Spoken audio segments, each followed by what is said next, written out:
suis archi quoi? Je sais pas trop. En fait, c'est la question. Scene one, Apple, take one.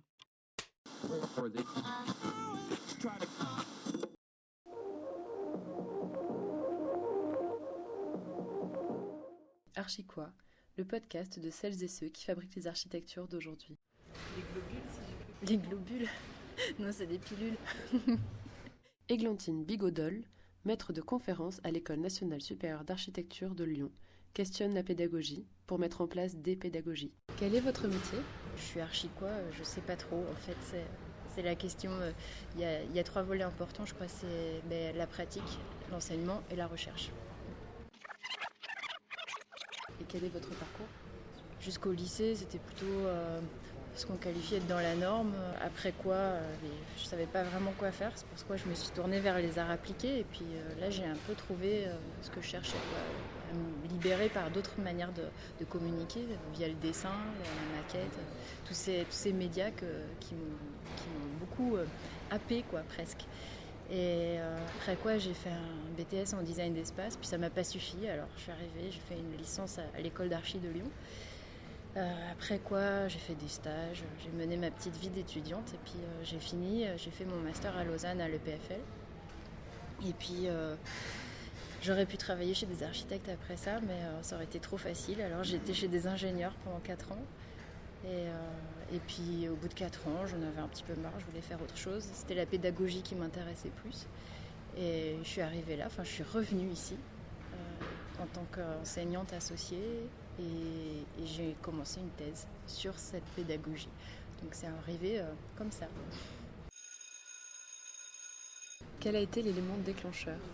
C'était l'envie d'alimenter à tout prix la recherche par la pédagogie et vice-versa en fait. Parce que je me voyais mal commencer une activité d'enseignante sans la nourrir de quoi que ce soit. Alors pour beaucoup c'est la pratique, pour beaucoup d'autres c'est la recherche et moi j'ai choisi cette branche-là parce que ça m'était inconnu et puis que j'avais envie un peu de faire ce travail d'inventaire, de mes connaissances acquises et de les mettre à plat un petit peu, de savoir comment les transmettre, quels étaient les enjeux par rapport aux outils numériques notamment qui sont vraiment au cœur de l'actualité aujourd'hui dans les pratiques de conception, mais pas seulement en fait. Ce qu'on a appelé les pilules avec les étudiants, c'était une manière d'intégrer en fait une posture paramétrique, une pratique sérielle et de traiter plus un ensemble d'objets qui sont régulés par des règles, comme les algorithmes, plutôt qu'un objet fini et puis d'aller très linéairement vers un projet. En fait, elle renferme des univers et sont des objets à penser. Alors les architectes, ils ont beaucoup ces pratiques d'objets à penser par la maquette. Mais l'idée là, c'est de venir titiller un peu le champ des possibles avec les outils. Ce champ des possibles, en fait, il m'intéresse particulièrement parce que plus on l'explore, plus on est amené à imaginer d'autres dispositifs, d'autres lieux, d'autres usages, d'autres manières de concevoir, de construire, d'autres matières, Et c'est cette altérité, en fait, d'où le domaine d'études alt dont je fais partie, qui est à mon avis au cœur de l'actualité dans les pratiques émergentes que je partage avec tous les collègues et puis les étudiants bien sûr. Quels obstacles avez-vous pu rencontrer?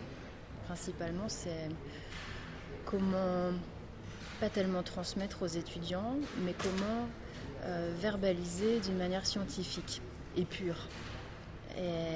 Alors que l'architecte lui il fait que des choses qu'on pourrait qualifier de scientifiquement impures. C'est beaucoup viscéral, c'est beaucoup lié à l'envie, à l'empathie esthétique, le graphisme, le geste. Alors que le chercheur, lui, il doit vraiment s'émanciper de toutes ces considérations un petit peu sensibles, quoi. Et ça a été la difficulté principale. Et puis aussi de parler des questions de la conception dans ma recherche, sans pour autant essayer d'élucider le grand mystère de la créativité ou de la création avec un grand C ou je ne sais quoi. En fait, il a fallu en fait préserver des zones de flou ou d'ombre, mais savamment les ménager, sans pour autant ne laisser que ça dans la recherche. Voilà. Comment l'architecture s'intègre à votre métier? Je dirais pas déjà que j'ai qu'un métier, je pense que c'est un petit peu morcelé, c'est très multiple. L'architecture, en fait, c'est l'espèce de bain Et ça se voit même en fait au fil des colloques ou des projets des étudiants ou de mes propres recherches dans la pratique. Dans ma pratique personnelle, il y a beaucoup de transdisciplinarité et puis de mélange, et puis c'est la fameuse émulsion via les outils, mais via la philosophie, le travail de la matière, le travail de la forme, le rapport entre le fond et la forme, le contenu, comment on verbalise ou comment on représente graphiquement un contenu sensible, et puis comment on le rationalise pour le communiquer à autrui. En fait, tout ça, alors je dirais pas que tout est connecté, je parlerais plutôt du bain, en fait, de l'architecture. Voilà. À quoi ressemble une journée type ? Et en fait, il n'y en a pas. C'est ça qui est super. Ça dépend du semestre, ça dépend de la période du semestre, ça dépend s'il y a des cours ou pas, s'il y a un article à rédiger ou pas, s'il n'y a rien de tout ça. Alors, il y a plein d'autres choses. Il y a des concours, il y a des recherches personnelles pour plus tard, pour transmettre aux étudiants, pour un concours éventuellement. En fait, tout peut se réintégrer dans tout, et ça, c'est passionnant. Et des fois, il est bon de juste aller se balader ou rester chez soi pour un petit peu maturer toutes les lectures et le contenu pour après les retransformer, pour les mettre dans autre chose.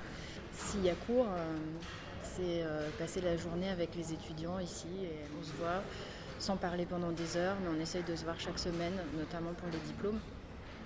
Et c'est comme ça une journée qui se file dans la longueur, qui est très agréable. Et puis des fois, je suis contre la charrette, donc j'essaye d'éviter, mais ça n'empêche pas que des fois on est à la bourre aussi. Donc des fois on remplit des tableaux Excel avec des notes, ou on fait des choses pas très marrantes, mais c'est pas trop souvent, donc ça va.